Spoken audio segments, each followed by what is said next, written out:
Stick it in here.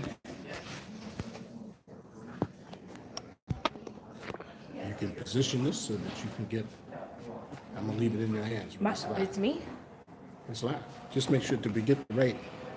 Just get the back of the front camera. Front camera. Okay, wait. So just put it in the back? No, put it up front so it can be.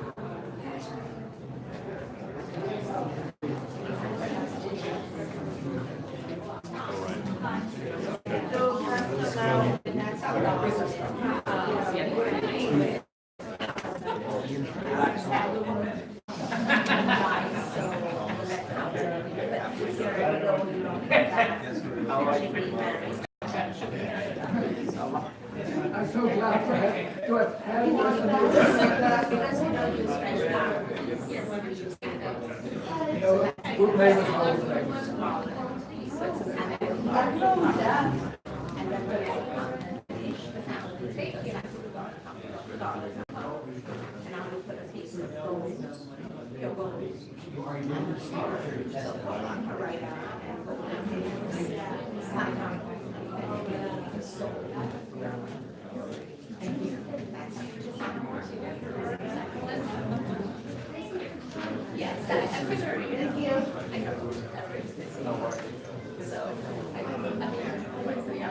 Working?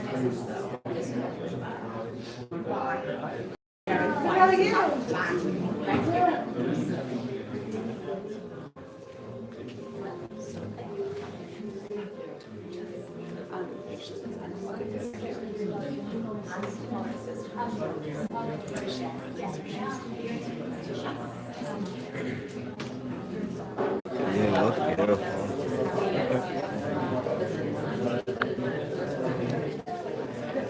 The screen goes off every 10 minutes, so I'm gonna set 8-minute timers. Look at you go. I could do it too. I don't need you. I don't need you.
Did you get the password I had?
I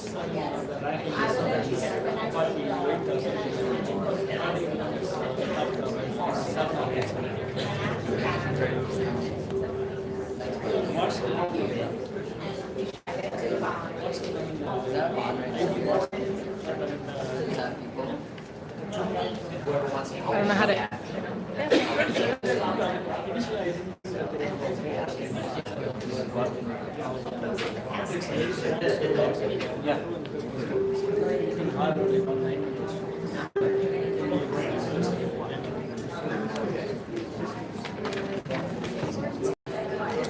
Well, did you read this? I haven't read it.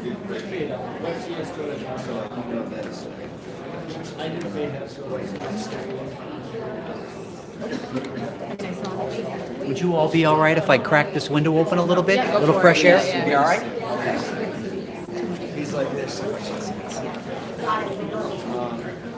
no. If it gets too cold, you can just shut it. Thank you. So first you spread the water 3 times on head, hands,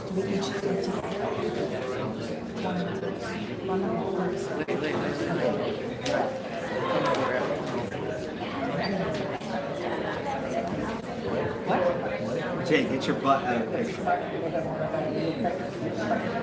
Get it? Good. We're good. So first water and then rice. So Wait, what are the 3 times you said head? head, hands, feet. So honestly, just do one gesture, just pick up. 1 and then 1, 2, 3. 1, 2, 3. You don't go back for the goal. Then Can we have like an elder go through? We're definitely first. so it was water, rice, then get some tea. Butter and white. Yeah, you take Pointer it these and two middle fingers. finger. Right hand. And hands. I'm Right hand. just gonna fake it till I make Get some and then just do this. it. Yeah, but I'm okay. Head, hands. What is this sound? I don't know. We don't know what that. We don't know what to do. What is that cookie sandwich? What is this sound? It's like this. So what's the difference between this and this? How many shots? Right. Sit down and then focus. That air feels good. Yeah, it does. Thank you for that. Water over there for you. Okay.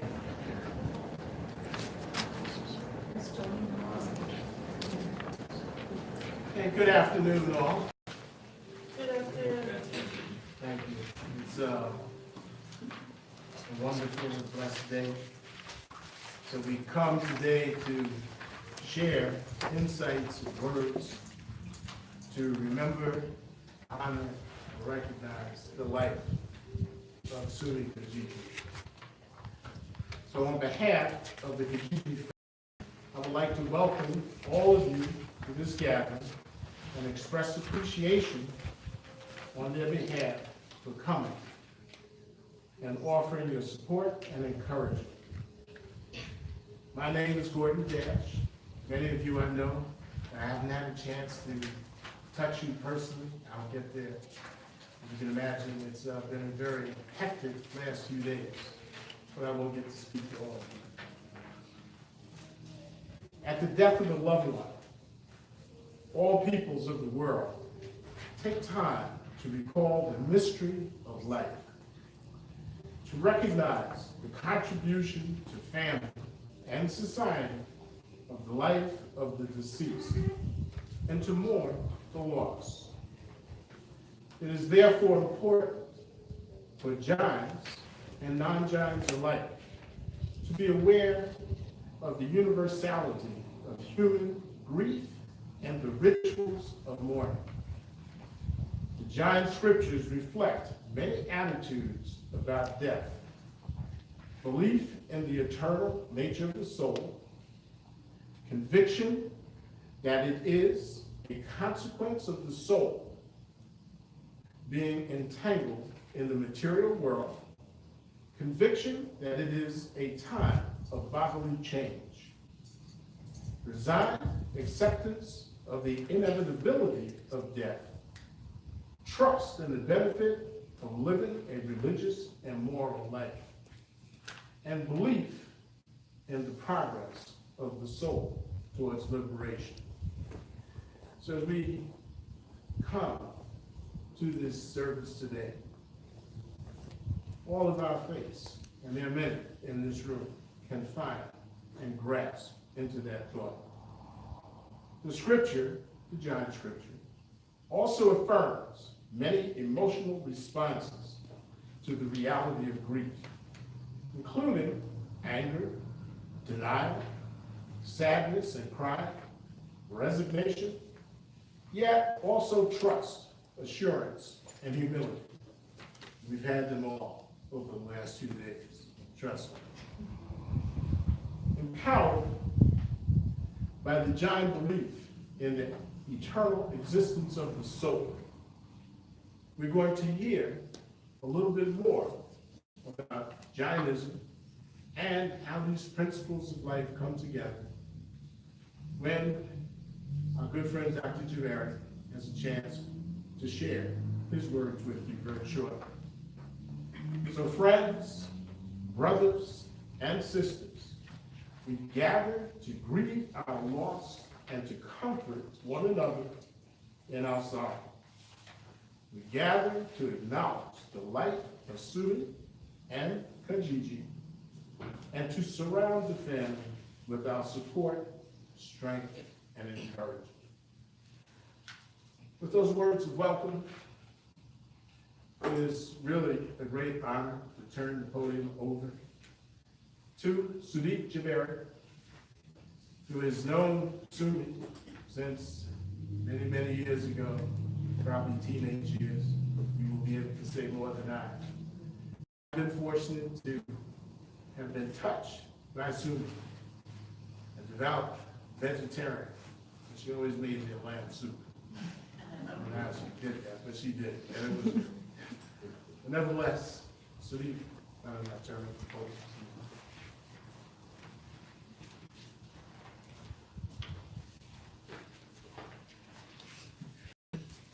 Namaste everybody and welcome.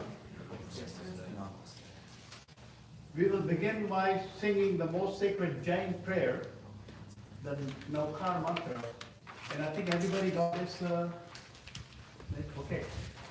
If not, hold on.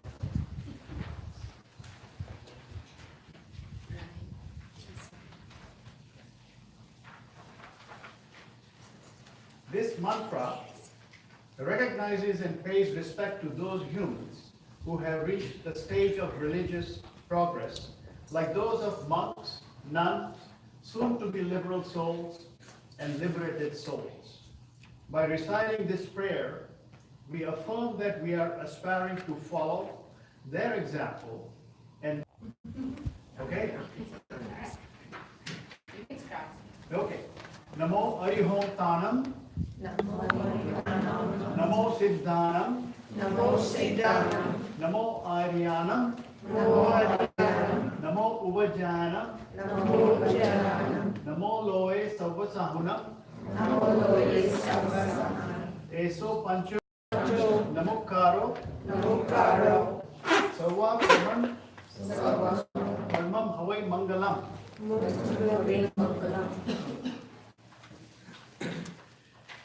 Sumi followed the Jain religion. For those who may not be familiar with the Jain tradition, Jainism is a religious philosophy originated in India, which has its origin in ancient Shramana ascetic tradition. The term Jainism is derived from the Sanskrit verb ji, meaning to conquer. The verb evolved into the noun jina, meaning conqueror or one who conquers. A jina is one who has conquered their inner human shortcomings or inner enemies, thereby purifying the soul and achieving soul liberation. The most harmful of our inner enemies are seen as the passions of anger, greed, ego, and deceit. A Jain is anyone who is aspiring to achieve Jinahood by applying or practicing the teaching that the Jinas have given for attainment of such a goal. In essence, Jainism is more than a religion. It is a practice of humanity. Jains believe that the soul is eternal. Jains believe in reincarnation. For Jains, it is the soul, more precisely the state of purification and the development of the soul, which is responsible for those aspects of the person to which we are attracted. For example, the pleasant personality, the happiness, giving and helpfulness, the gentleness, the ability to understand and forgive, the ability to minimize involvement in harming. All of these qualities and virtues are possible because of the soul, and therefore all of these continue after death into another life form. Sumi had all those qualities. Jains believe in karma, that our actions in thoughts, words, and deeds create a reaction and determine the events and occurrences in this present lifetime, as well as continuing into future life. This natural law is often stated as ye sow, so shall ye reap. Thus, from a Jain point of view, those qualities that we will miss so much with the death of a loved one have to not forever cease to exist. As natural characteristics of the soul, they have left the bodily form and gone to another existence. Jains believe the purification and evolution of the soul, and therefore the potential liberation of the soul from material worldly bondage. If an individual lives according to the guidelines necessary to purify her soul, meaning a moral, religious life, the soul becomes increasingly pure and elevates towards liberation. Liberation is the state when the soul is completely pure and free, never to return to material worldly entanglements. When a person lives a moral and religious life, we are saddened at the same time of death for the loss of such a fine person. However, our sadness is somewhat lessened by the happiness we feel for her soul purification in progress. As well, Jains take comfort knowing that this soul has probably taken rebirth in a pleasant, elevated situation that is favorable to the continued progress of that soul towards liberation. Based on the understanding of the eternal, indestructible soul, we take comfort and strength, knowing that the part of the person we admire and love so much has not been annihilated to nothingness. The loving essence continues to exist. What was changed is the form and circumstances. In other words, the life energy, the soul, has gone on. Jains try to find the positive in all situations.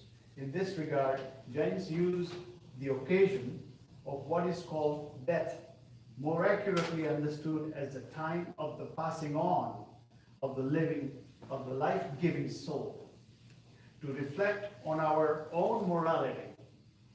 In this reflection is an evaluation of what preparation each of us is doing to strengthen our own soul. And we reflect how wisely we are using the short, valuable time allotted in this life to uplift and elevate our soul. The following words from our last Jain prophet of this time cycle, Lord Mahavira, are to be his chief disciple, Indrabhuti Gautama. Coincidentally, they were spoken at the time of Lord Mahavira's approaching death. Mahavira's gentle words have insight and meaning for our own reflection as to how we are using our short, precious lifetime. They caution and encourage us to make the necessary efforts towards the ultimate goal of soul liberation. Here are these words. As long as we have concept of all is lost, so long we shall have sadness and tears. Instead, let us see in this light, a person may have gone from your sight, from your circle, but not from the universe. The person has gone from the form, but not from the essence. When we enlarge our vision, we say, what is lost? Only the form. A gold ornament may be broken or melted down, but the gold is safe and remains. Thank you. I'd like to introduce Miriam Dash.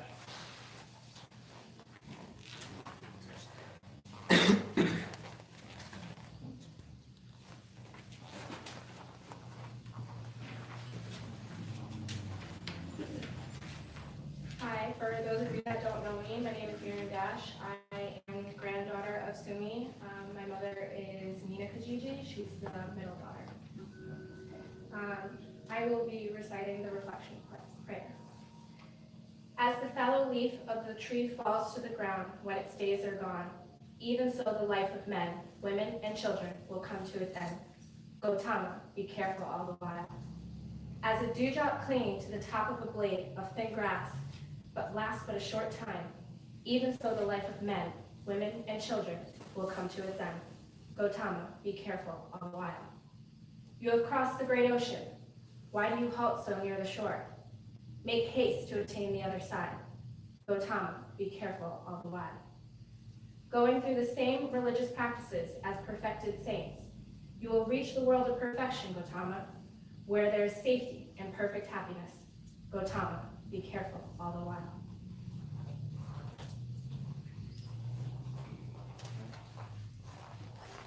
Dad, sorry, that's my father's next.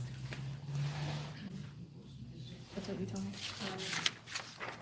Confession of sin. Confession of sin? What? Just give it to him. Sorry.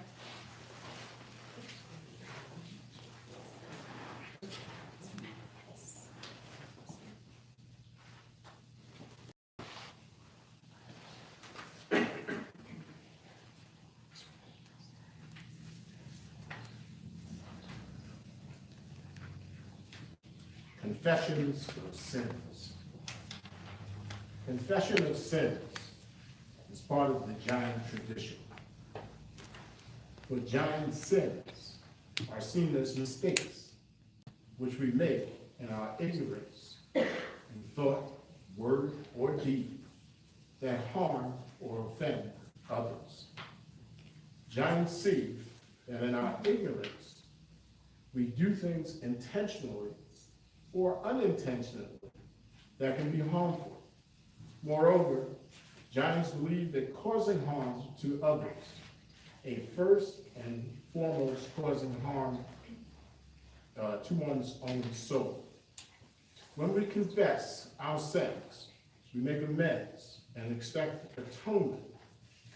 When we vow and make an effort not to let the same mistake occur again.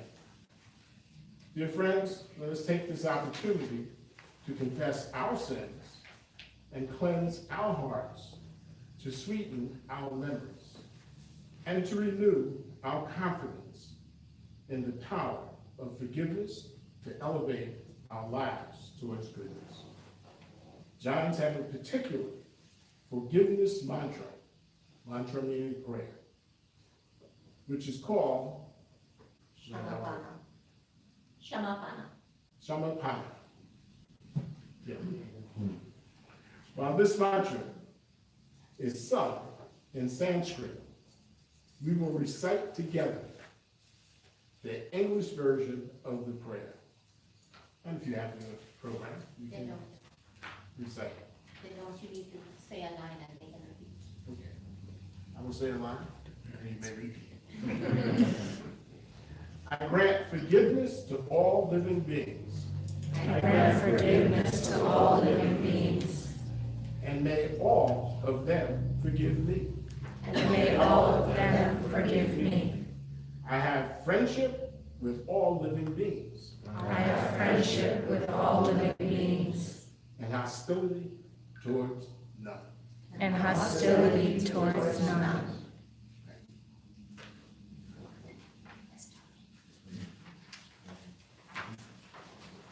Who's next? Dr. Fleury.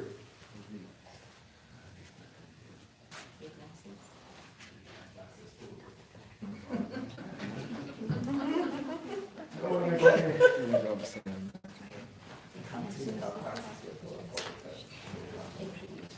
My name is Anton. I know Sumi for quite some time.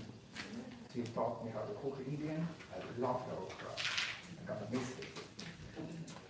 So, for anyone who recognizes that divine himself is a new creation, it's the old new creation. The old life has gone, the new life has begun for me. Hence, believe in the truth and nature of the indestructible, pure soul, and be at peace. Can you reflect on that? We be at peace with Sumi. God go, I'm gonna miss you. Cheers. The next one is. Can I just interrupt? Thank you. Actually, we're gonna step a little bit because it was supposed to be Ryan doing his remembrance and his eulogy towards his grandmother. So I'm gonna kind of go back a little bit. That's all right. But come on, Ryan. And Jason and their older brother Ian is not here. These are Mona's kids and Sumi's grandsons.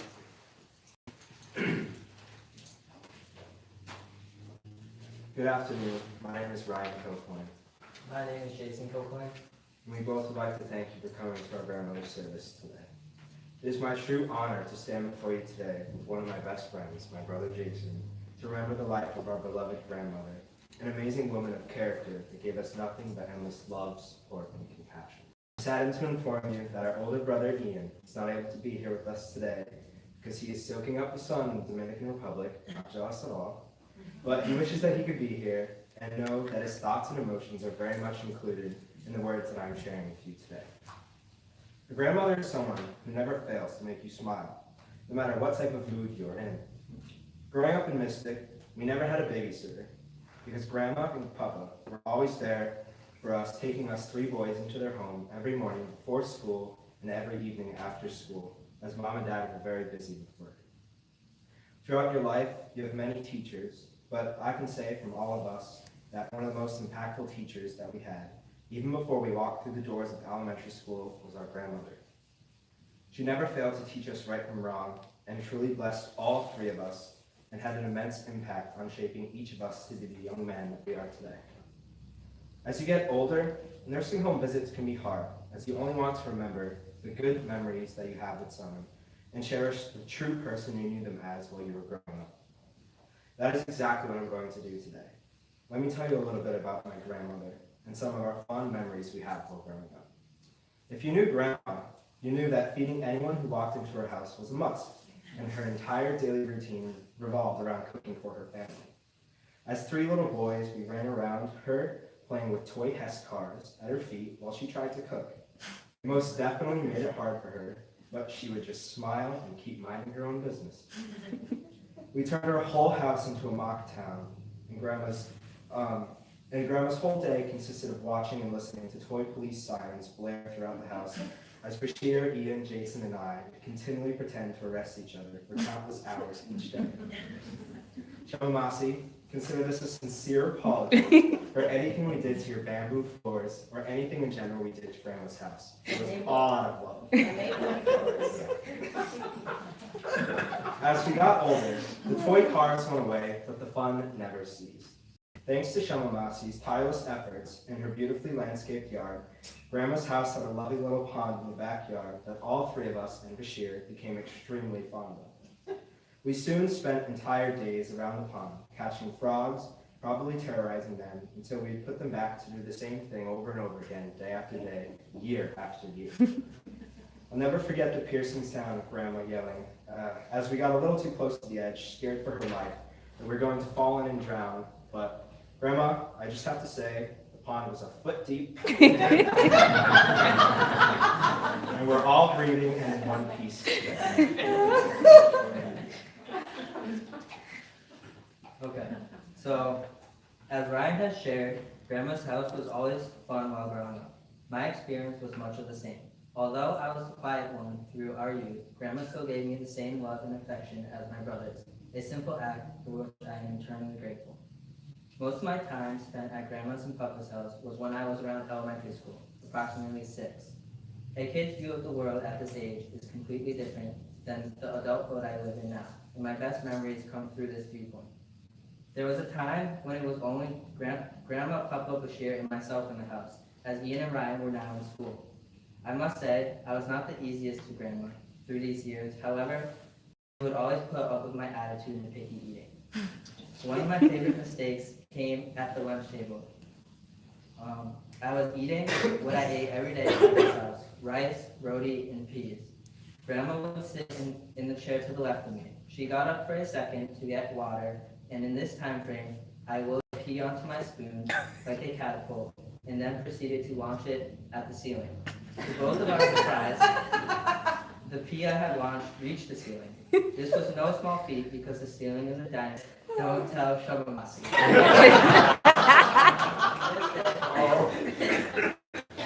To this day, there is still a pee mark left on the ceiling to remind me of our daily lunches and all the time she devoted to raising me through childhood. Don't tell Shomamasi was a pretty common phrase. Sorry, Shomamasi. Yet my luck with her, not knowing of my actions, ran out the day I found Oreos in the food pantry. I would sit on the couch and watch TV while eating Oreos. When I was young, though, I would not eat the chocolate part, only the cream filling.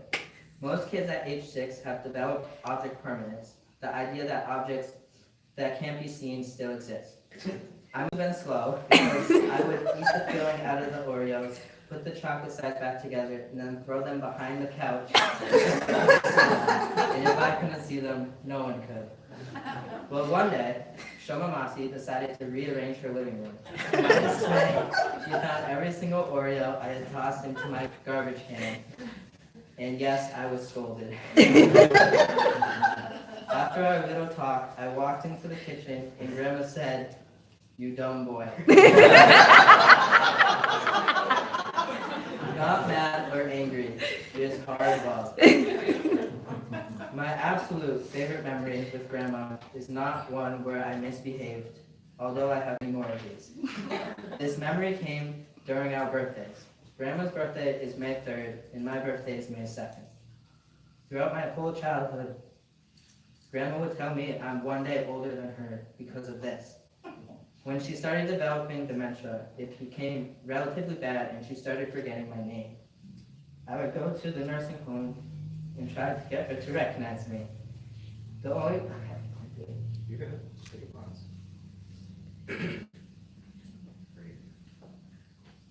The only way I was able to do so would be to say, "Grandma, remember who's older."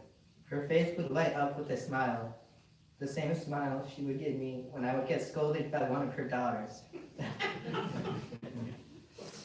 Though the simple joke that we shared I was able to communicate with her to the end, knowing that anything I said after her recognition through this phase she would know was from me. Thank you, Graham, for supporting me and raising me. Even though at many times it seemed like I didn't appreciate it, for which I am sorry, I always did. I love you. And now a story from Ian. Sorry, give me a minute. Thanks. Or 2 for each. And now a story from Ian. As a part of our school curriculum in the 8th grade, we travel to Washington, D.C., and one of the places we visit is the Holocaust Museum. Ian's fondest memory of Grandma is about his first research paper that he wrote on a Holocaust survivor after coming back from D.C. He was so proud of this essay, and when he finally got his grade back, he had gotten a 99 out of 100. Try hard, we all know, right? After school that day, he walked over to Grandma's house, as she lived right next door to our middle school. He burst through the door and showed her the essay. She took it, peered at it for a while before taking it to the couch. She sat down, read it, and looked at the comments. Finally, she looked up at him. He asked her what she thought of his essay, and she said, "Come here," grabbed his cheeks, looked at him, and said, "What happened to the 1 point you lost?" Grandma and Papa truly cared about our education, and her and Papa believed that education was the greatest gift they had to offer us. It's these types of memories that we have learned to hold close to our heart over the past few years. Even after she got older, when we would go to the nursing home, we would repeat these stories to her, and even though she couldn't talk much, her face would still light up with joy. And she heard us tell her about the love we shared together. The love, support, and compassion that she had for everyone was amazing, and will always be remembered as amazing. While we all wish we had more time with her, we can honestly say that we are happy that the time we got to spend with her was filled with countless memories that we can carry with us through the rest of our lives. We would not be the people we are today, or would not have achieved what we have been able to do if it weren't for her guidance and her love. Miriam, Ian, and Jason, Grandma loves you. She always loved you, and will always love each of you for who you are, and you know she is proud of each of you for always expressing yourself and who you really are today. Grandma, we miss you, and we love you. Thank you.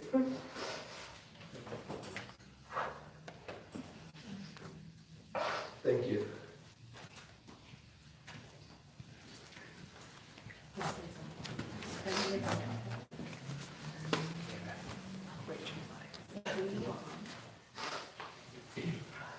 For coming, and from my mom is very thing, but they thank me so much, and okay,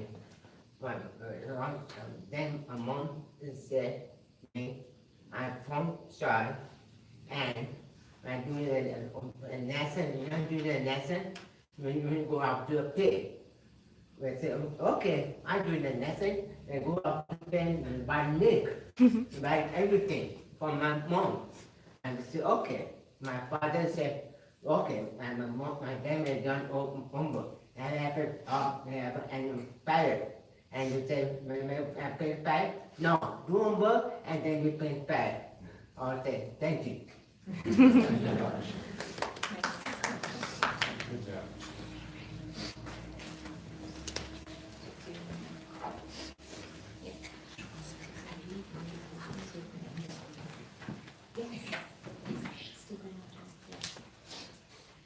Does anybody in the audience that knows Mom want to say a few words? Then you're welcome to come up. Like I said, in Jainism, it is a community, so we believe in freedom of anything. So if you have a word you want to share with Mom, make it short, come on up, or stand in your seat and express it. We're going to move on. Come on, Papa. Right. Sorry, right. I'm sorry. That is good, right? Good afternoon. My name is Raj, but I grew up in India, known as Bapu. I'm a friend of Sudeep and Shama from back in 1970. So I got to know Shama's house was the closest to us from college. So there was a lot of congregation and meetings at that house. And I can validate the hospitality that was offered There was always food, and we were always welcome, and we shared a lot of good memories and times at that house in Bombay. Thanks.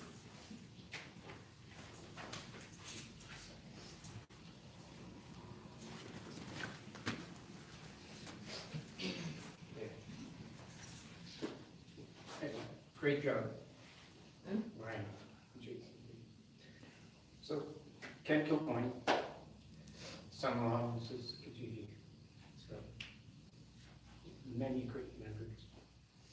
She looks great today. So,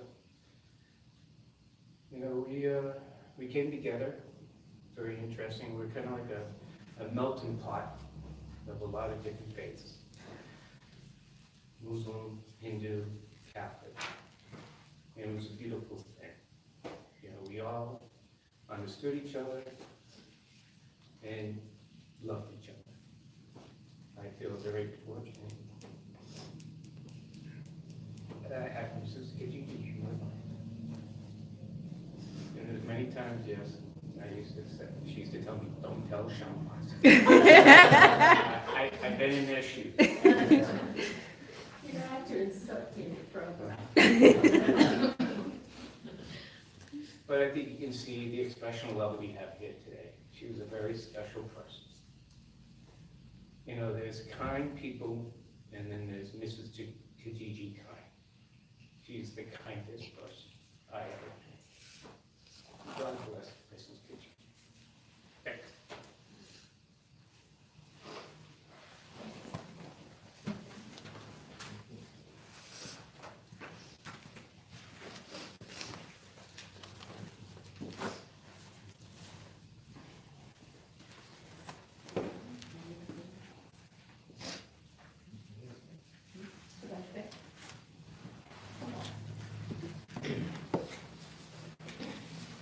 Say a few words. My name is Subhash Shah. I know Sudeep and Shama from back in our college days at University of Rhode Island. What can I say about refugees? If it wasn't for them, I wouldn't be here today. Unfortunate incident had happened when I had gone back to India. Of course, I'm from some town, not in Bombay, so I didn't know anybody in Bombay, and I had to go back to Bombay to renew my visa or something, I don't even remember. Unfortunate incident. At that time, I had only met, I knew about them because we were living together up in Rhode Island. So when I was going back to my hometown, unfortunately, being naive, going back from here, within minutes, my bag got stolen from the train. Everything that I possessed was in the bag. To come back, so I was kind of stranded. The only person at that time I knew was Shama and mom and dad.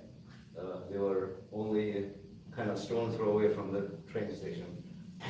So I had called them, and without any hesitation, Dad and Mom took me in as if I was their son.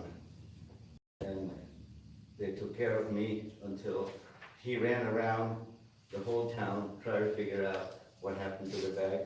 Of course, in those days, nothing could come out.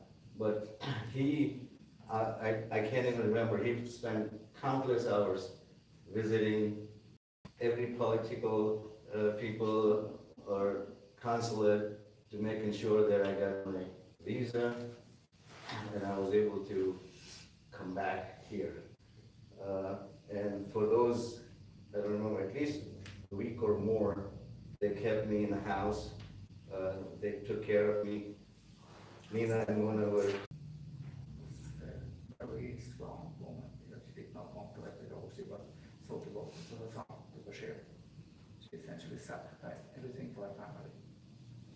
It's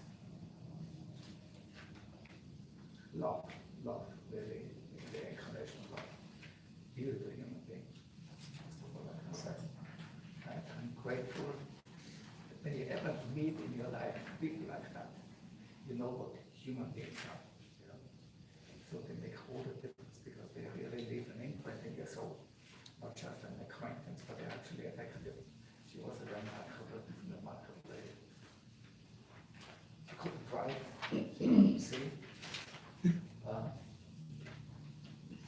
It didn't stop her from influencing a lot of lives. So thank you so much. I love Indian cooking.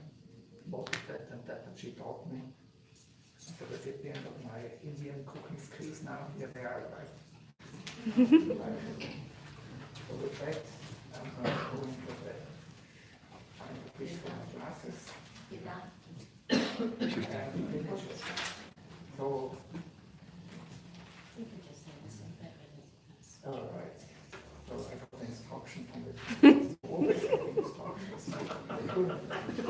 Anyone who recognizes that divine self is a new creation. The old life has gone, the new life has begun. Friends, believe in the two in nature. I think it's called I read it once, right? We now have some words of remembrance from family history. Now we have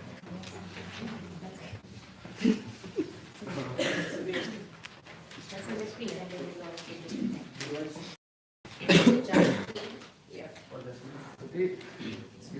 You can repeat after us. This is what we kind of believe in. You're welcome to say it. Like I said, Jainism is about humanity. Welcome to repeat it. If you don't feel comfortable, don't repeat it. So before I say just one last thing that I would like to say, that I spent my younger days in Bombay. I knew the Kajijis very, very well. And I used to go to their house, and she was always welcoming and bringing up, Meena, Mona, Shama, and Bashir. And she loved welcoming every single human being in her house and enjoying the food and culture. And she was so educated as well. And she liked to paint. If you don't know her, you visit their house, and beautiful. She has arthritis towards the end.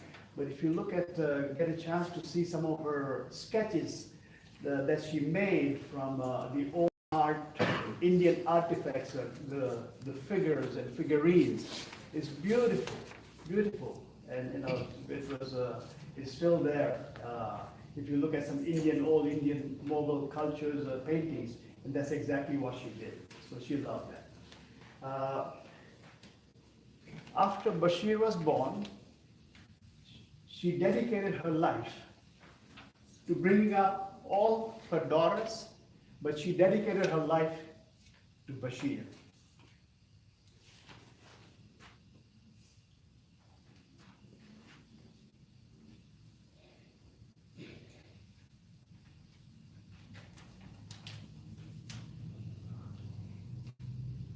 Till the day she died.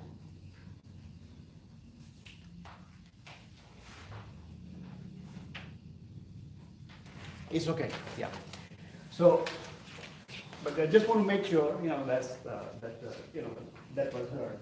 But while she was, both Mr. and Mrs. Kajiji came here, and when she went to after Mr. Kajiji passed away, and when she went to the nursing home, I think it was, I would like to recognize Tony as well for taking care of, Mrs. Kajiji and Bashir.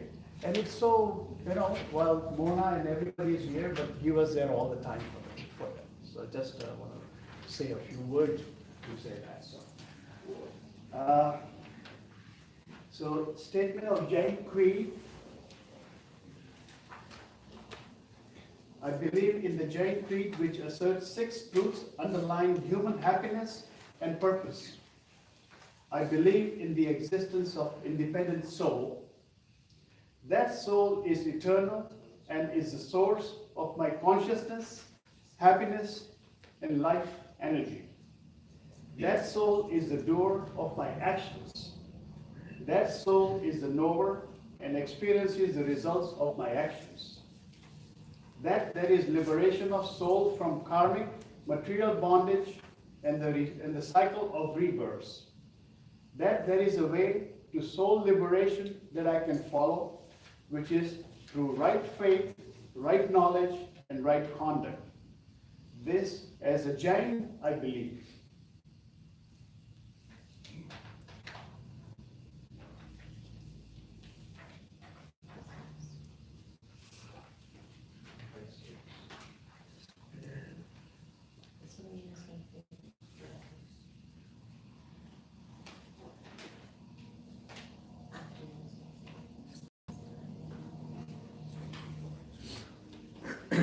Shema, you can do the puja. I thought Nina was gonna do the prayer.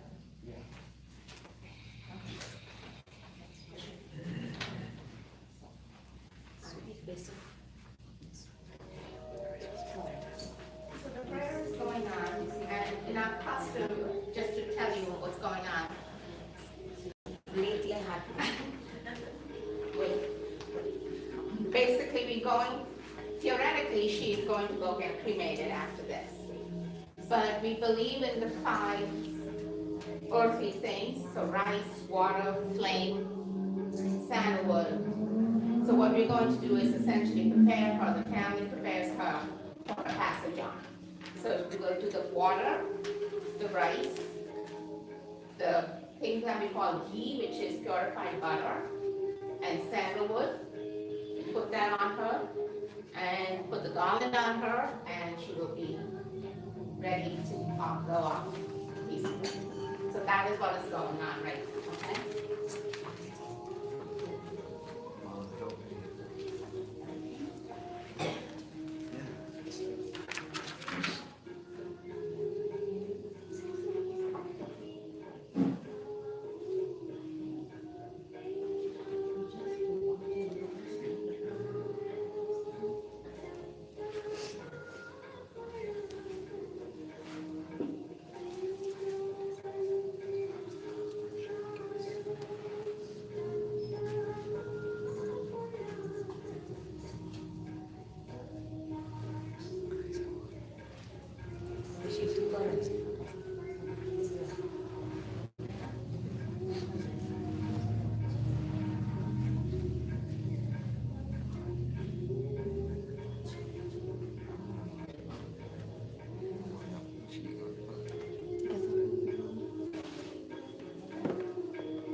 nice.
Wonderful hands do wonderful things, so you can.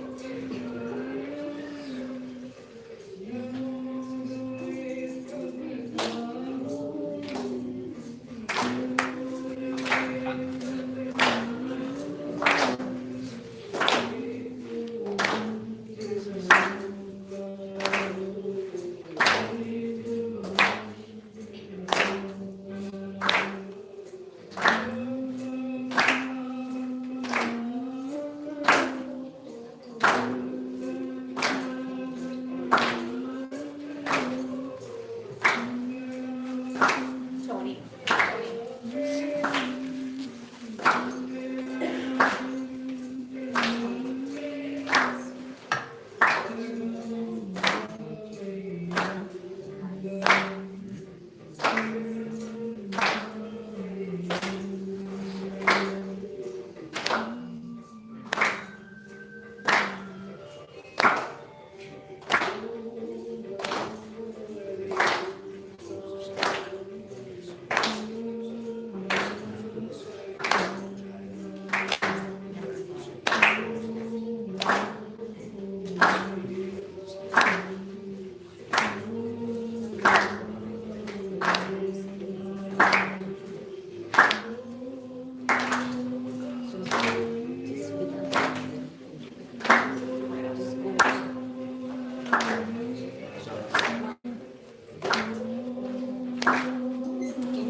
Shamasi, wait.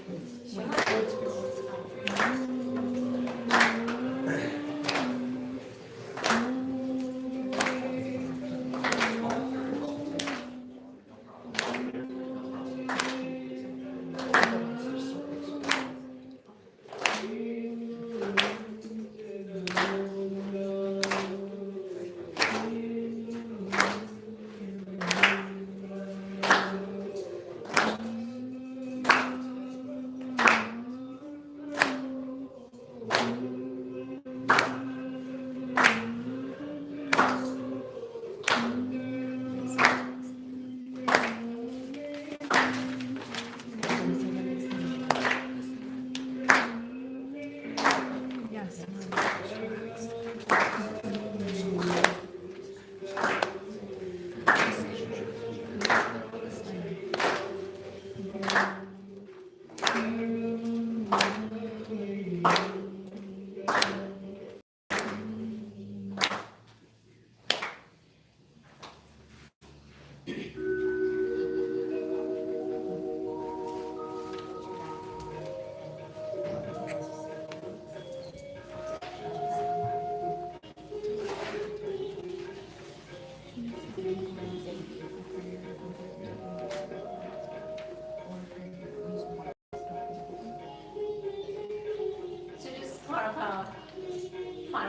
ceremony, we put a pure gold onto the lips.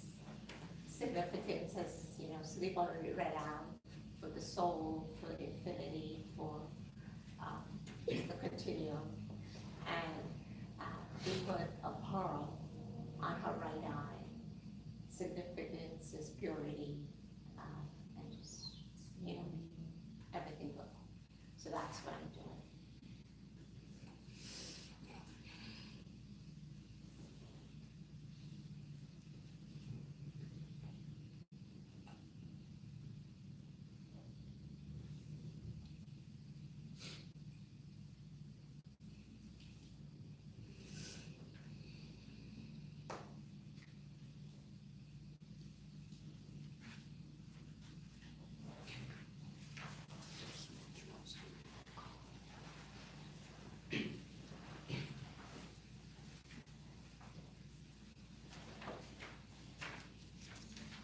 Well, we are coming to near the close of the ceremony.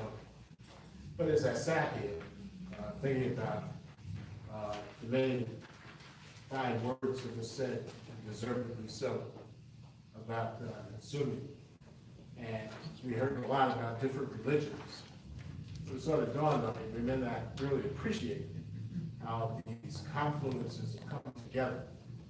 And for that, you have to go back into time, the late 40s and into the 50s, and take a look at India and Pakistan and the continent, basically as we see it today. In 1947, the year I was born, the parting of the ways came around religious principles. So Hindus, for the most part, Jains, settled in India. Muslims moved north into Pakistan, and thus the evolution of what we see today on the daily news. Sumi's family is very much a Jain family. I've had the pleasure of visiting their temple on many occasions. Not only did I get to enjoy the temple right up the street as a guy makes really good omelets on the street, but aside from that little commentary, the importance of this is to know that Mr. Kijiji was a Muslim. And when they married, it was at a time when such marriages were not permitted, were not accepted, and thus they embarked upon a very difficult life beyond what I could ever describe here today. So, as the family prepared Mrs. Kijiji for the funeral today, there was great debate, since she, in order to marry Mr. Kijiji, had to adopt a Muslim name and the faith. So should she be presented today as a Muslim or as a Jain? But all in all, and now that I've had a chance to meet and know the family from the Indian perspective, she is a Jain. And she was dedicated and dutiful to her husband. And so there was a Muslim faction of life in the house at all times for the children, as well as just the daily life that went on. But as you hear about these different confluences, just think of separation by religion, because that's what it was in that day. It was one of the most pleasurable days for me when I went to the Gandhi Museum, and all of us had heard of Mahatma Gandhi. And he was imprisoned in Pune. And so now his house, which was a prison, has been turned into a memorial and a museum. So we had a chance to go. And as you walk through that museum, you say, wow, it's like, this was difficult. Because it was not only that as a strife, but there was also strife with the British, who of course, at that time ruled over India. And so as you take a look at today's ceremony, you're seeing more than just a passing. You're getting a chance to be a part of a person, and of course a husband who died in 2008. That sort of brought to life as we know it today, the societies that you read about in both India and not so much, but a little bit in Pakistan as well. So I just wanted to share a few words with you so that you can appreciate this statement about her kindness and her love for all people. And a word that in my faith is very big, and that's forgiveness, which is not always easy to come by. You know, we all want to measure revenge sometimes. And how do you put that aside and forgive those who have hurt you the most? And that's a principle that's taught, practiced, and alive in the Giant faith, and was certainly a day-to-day principle that Mrs. Kijiji lived by. So I hope this helps to give you a different perspective on the totality of where we are today.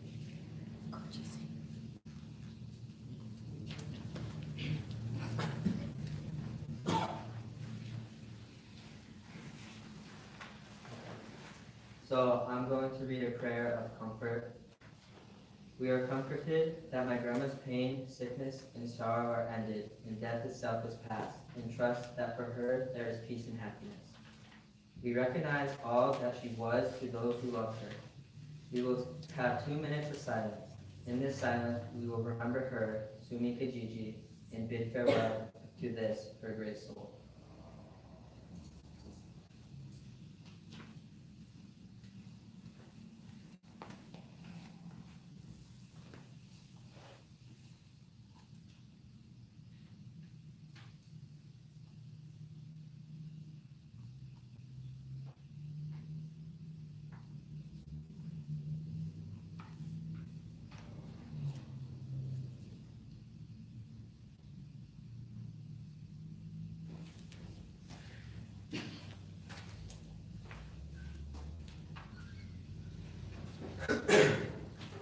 And to finally conclude today, I'm going to be reading Universal Well-Being Mantra. May the whole universe be blessed. May all beings be interested in one another's well-being. May all weakness, sickness, and faults diminish and vanish. And may everyone, everywhere, be peaceful and blissful. Om Shanti, Shanti, Shanti, which means peace, peace, peace. I thank you all for coming today, and I just would like to invite anyone who would like back to our house, which is in Mystic, 27 West Seacoast Road, for a gathering afterwards, and thank you for coming. Thank you. We're going to close it. I just want to say thank you to them. Thank you. And again, please join the family, 27 Pequot Sepsis Road here in Mystic for a gathering. And again, thank you all very much for being here this afternoon and supporting the family. Thank you.